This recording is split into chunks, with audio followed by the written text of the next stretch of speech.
Hey guys, I'm Will Bender, and today I have the privilege of interviewing 4 United States players who competed in this last World Cup. So sit back, relax, and enjoy this really good commentary from 4 veteran players from the United States. So why don't you go ahead and give us an introduction on like your lord name, which kingdom you're from, all that sort of thing. I am Queen Sam. I'm from Kingdom 1009. All right, so I am Crimson Rose, and I am an LOK. I've been playing the game for it'll be 2 years this December. Okay. I'm born and bred in Kingdom 23. Avalon Vash started about 3 years ago, and just been plugging away ever since. Right now I'm up to about 42 million power, just kind of teetering back and forth right now because we have some wars going on. But yeah, that's about it. Been in ROK Alliance for the whole time, and just loving it. My name's Jeremy. I'm a longtime player of the game. Really enjoy it. It's a time for me to take a break from real life and enter the world of battle and have fun, meet some great people. I play in several different kingdoms. Fortunately, I was able to meet up with the great people of 1545, and we achieved some great things. For you, and you were in the World Cup. What did you think of the World Cup? The World Cup was a lot of fun. It was really nice being able to get to play with a P6 and actually experience it. What did I think of the World Cup? Oh man, a lot of us really liked the fact that Clash of Kings came out with this event. One, I really liked how we got to figure out how many players we actually had that are very skillful. You know, they may not have P6s, but the moment they were given one, they really showed out, like their knowledge and everything. It was really a good experience. Believe it or not, it actually opened up the opportunity to meet a lot of players from all over the world outside of just your regular gameplay. We were able to, meet people. We have players from India. We had a guy from Korea join us, all across the U.S. But I thought it was really, really well structured. Between the style of doing it online and then also doing the offline tournaments in Los Angeles, I think they have something really good here. It's giving us all a chance to kind of really just work as a team and see what we can do. I think it changed the game for me. To me, the game got to where it was kind of stale. If you weren't spending big money, if you were just a mediocre player and could put a little into the game when you could, World Cup changed that for me because it was an event where everybody's on a level playing field and it was about skill, and I appreciated that. What kind of strategy did you guys employ? I know you guys made it pretty far in the event. What was the overall basic strategy that you guys had as a unit? Our strategy from the beginning was splitting up the 15 players. So one team would have 8 players and the other team would have 7. The people with the 8 players would go to the main buildings, like the crystal mine, the training grounds, and the armory, and then the people with the 7 would go to the Tower of Blessings, as we know is really important, and then we'd split up from there. So each team would only communicate with their team members for rallies, for everything. But overall, we did work together when it came to big rallies. If somebody needed one, we would give a shout out and say, hey, we need, both teams to participate. So the strategy that we used was pretty much communication was big key. Being able to submit to rally leaders and only listening to when a rally is being set and when it's not being set. Another thing that really helped was Discord, the voice messaging and stuff during the live events. Let's see, obviously, like Daydream's an amazing leader. He knows how to go about ordering everything and what buildings do what. So mainly listening communication was huge. And there were keys in, being able to get as far as we got. But obviously each person, like every single teammate that participated we all set our equipment the same. Everything was the same. Like, there was no competition between one another. You know what I'm saying? And we all Absolutely. really just united. Basically, we try to assign different people different objectives. For the World Cup, for example, we try to place people on different buildings, do different jobs, but we also try to have the same build, whether it's our layer build, our equipment build. We try to achieve similar goals so that when we do have to do rallies or defensive rallies, we all are on the same page. If everybody's got different troops and different equipment, then it's going to not work out so well. But generally, we like to meet up about an hour to an hour and a half before the match to kind of talk strategy, talk positions, even go over some of the stuff. Whereas if things were to go wrong in a match, what can we do to recover that? And really just assign players to where they have to go. That's the most important thing. I mean, you can have the strongest attack percentages in the match, but it won't matter if you don't have teamwork. We really tried to assign players to certain roles. I really don't want to give up a lot of our tactics because I think it's going to come into play next time. But we divided ourselves to where we weren't stretched too thin and, hoped for a good fight. And unfortunately, in the last round, we met our maker. I'm guessing that's a big reason why you stayed undefeated during the group stage, huh? Oh, yeah, and we definitely owe it all to Mockingbird. He set us up extremely well for our wins. And what to do, what not to do, yelling at us when it was needed. Yeah, we were undefeated the whole time. We came up across a lot of really good competition. I think what I'm noticing from a lot of teams, though, is probably because it's the first, real World Cup tournament. A lot of people were, either just really disorganized or just some of their players didn't show up, which put them at a big disadvantage. We even had some problems with that too early on, some disorganization, but we were able to kind of dial it down and, increase our victories and our distance of victories with teamwork. But I think that's all going to kind of change, as the seasons go and people start to see what it's really all about. I can say that the gameplay, we had a favorable gameplay. All the times that we got to play the game, everybody was accustomed to being there, was committed to being there. We had a good turnout every time. Everyone was prepared, ready, knew their roles, and it just meshed well. And as this is a World Cup, I know that you've probably faced many different regions. Which region did you guys go up against during the knockout stage? The main one that stands out to me is a, I want to say, fake American group. When we were picking our times, they told us that they would be picking around the same times as us, but it turns out that they were actually Chinese and picked a later time so that ours would be middle of the night. So we played the Chinese group that got us. Oh man, I've never heard of such backstabbery in any type of war game. This is completely unheard of. I'm so sorry you had to go through this injustice. It was smart on their part, to be honest. Well, all's fair in love and war, I suppose.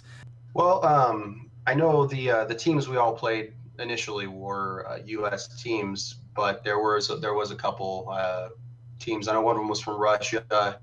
We faced several. I believe we had a Korean, a Japanese, maybe a Russian, and a Turkish alliance. All were formidable opponents.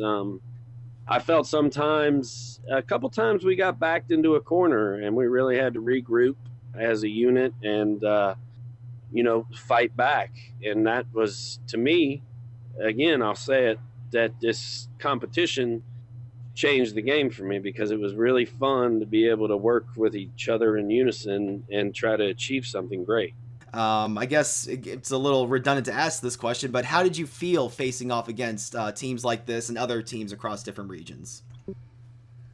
They were actually a really good challenge for us. A lot of the American teams we played, we kind of crushed most of them, even the ones that were above our ranks. So when we got to play the other regions, it was a different experience, seeing how they fought, how well they played together. So it was fun.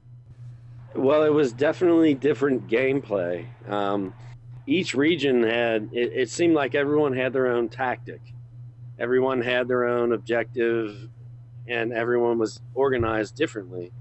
It just all came down to who put the work in, who put the effort into figuring out, doing what you needed to do to be competitive in this event. And there were a lot of things that you had to take advantage of.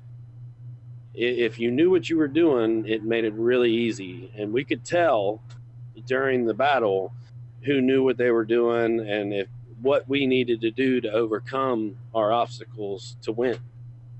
Excellent. And what exactly did you learn from? I mean, you guys did more than just one battle. What did you take away from all these battles? What did you learn from these? To be honest, I don't think I learned a whole lot, just because our leader is probably one of the best out there. But I think, yeah, no, I think our strategy was really well compared to most. So if anything, they probably learned from us. I like it. Extreme confidence coming from a seasoned player and a good team that made it really far. So I can't doubt you there.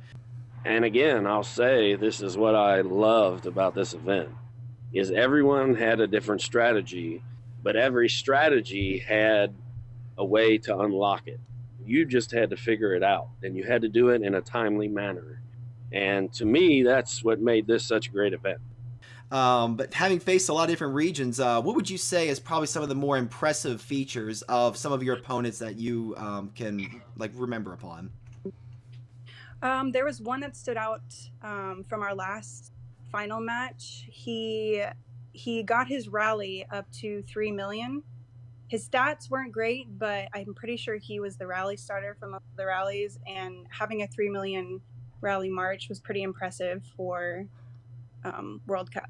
Most were like 2.6, 2.7. I would say our most formidable opponent was our last match, and they had all their ducks in a row. All of their marches were matching. Everyone knew what hero to send to what march. They had great layers, and to me, that's what this is all about, is figuring out the science of what you need to do to be on top, period. Mm-hmm. So you guys made it pretty far. You guys obviously didn't take the whole thing.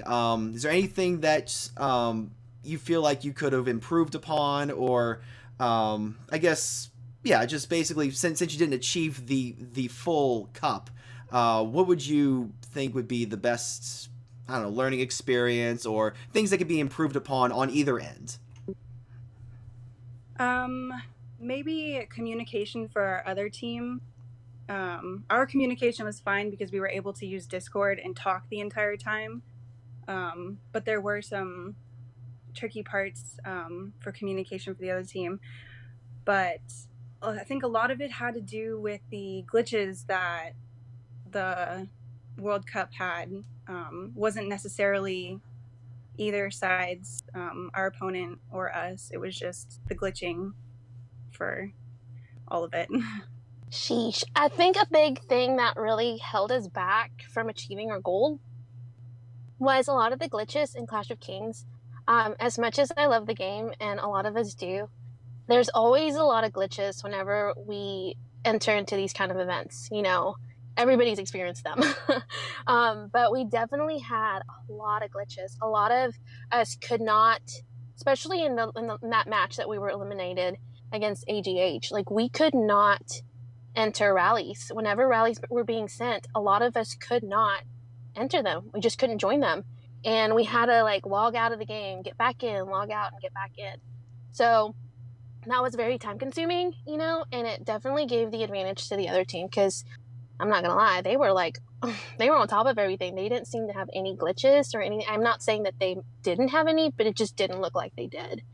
Yeah, as far as convenience goes, I think that if we have to play at like 3 in the morning or 4 in the morning, it wouldn't be so much of a big deal if maybe it was on a Saturday morning or a Sunday morning, as opposed to a Monday morning when people are starting the work week. Just something to where people won't have to wake up super early or be going to work as the match is going on. Might make things a little bit easier. I would also say maybe as it's hard to bring in people that you're not going to use on a regular basis on your team without having to worry about losing a match if you're trying to make it all the way to the finals in the World Cup. I think maybe if they have some kind of like a preliminary practice matches or something, just to kind of maybe like hold five matches over the span of 2 or 3 weeks to just give you an idea of to give your team an idea of what it is and see who's kind of up for the task, to kind of train people and just give them a chance to see what it's all about. Well, I will say this, and like I said, we had several times when we were backed in a corner, and a lot of the times we were backed in a corner was because of gameplay. Whether it be lag, whether it be someone was getting kicked, whether it be we couldn't join rallies. There are bugs that need to be worked out. Totally understandable. First time they ran the tournament. I'm here for any suggestions, moving forward. But I kind of feel like that was our demise. At the end of the day, our last match, we suffered the worst problems that we had dealt with during the tournament. And we just couldn't fight back through it. A lot of us, I will say it, we rolled over. Once we got to a certain point when we kind of just gave up because we couldn't do anything. It was like you get backed into that corner and sometimes you can crawl out, but there was no crawling out of this corner. So it is what it is. Again, I'm thankful for the opportunity to be able to use a castle like that in battle. It was very informative, totally rekindled my love for the game. Dumb question alert coming up. Will you be joining in the new season of the World Cup? Oh, definitely. I can't wait for it. I think we're going to try to go farther. Of course. Absolutely. That is the World Cup. Oh, absolutely. Absolutely. Nope. No? No, Oh, man. Oh, no. Say it ain't so. Yeah, no, for sure. You can definitely look forward to seeing Shadow Drone in the next season. The competition this time was really good. I honestly don't think that we've went up against a team that doesn't deserve another shot. Everybody has done a really good job, and I think it's only going to get much harder as more teams play and they're broadcasted. We get to see a lot more strategies and adapt preemptively. So I think this next season is going to be a lot tougher for everybody, and you can definitely count us on being there. What is your goal for the next World Cup? Another dumb question alert. At least to get to top 4. I mean, there's a lot of really strong opponents out there that I know have, significantly better strategy. But I mean, at least if we can get to the top 4, top 2, it would be a really great feeling. Oh, take the cup. Absolutely. You are the first person to actually say that, actually. So thank you for saying that. Someone wants the whole victory, not just top 10 or something. No, yeah, hey, look at I told my team after this and before every match, I let them know that recognize the hard work they've put into it, because it is a sacrifice. You have to go away from your families, basically neglecting them for at least 2.5 hours before and during the match, and it takes a lot of concentration to dial down 15 people online, not to mention all the time it takes to scramble and gather up all the players and make sure they're online before the match. So I always tell my team, I appreciate everything they're doing because they're all a group of awesome people, and I can only hope that everybody else is doing the same thing. Well, Samantha, it's been wonderful having you on this interview with us. Thank you for sharing your time and all of your thoughts. I'm going to turn it over to you really quick. If you have any quick shout outs you want to give to anyone, the floor is yours. Just shout out to my team. They were awesome. I had so much fun with them. So yeah, thank you, IND. You're the best. All right, so I want to shout out LOK, Daydreams, Pitbull, Dark Lord, every AU. But my gosh, this kid, he showed up and definitely blew us out of the water, like with all of his knowledge of the game. And just a shout out to everybody that continues to play the game. You know, keep going, keep building up. Don't let somebody zero you and then give up. Hey, just shout out to ROK K23. You guys are doing an amazing job, and keep it up. I would like to give a shout out to FCA, Cam, great guy, R5 of our alliance in 1545. All of the R4s, Kelly keeps everybody together, Yoda and Frost. 1240, I'd like to give a shout out to my family there as well. Hammer, Sub-Zero, everybody I play the game with, I love you, and I appreciate everything. And we certainly loved having you on this interview. So, Jeremy, thank you so much for joining me and giving your invaluable insight into your gameplay and what can be improved upon. And if you guys out there in viewing land want to see any more of these interviews or any of my tutorials, I am on YouTube at www.youtube.com/willbender0020. And you can see my live streams on Twitch at twitch.tv/willbender0026. So thank you everybody for joining me, and I'll see you on the battlefield.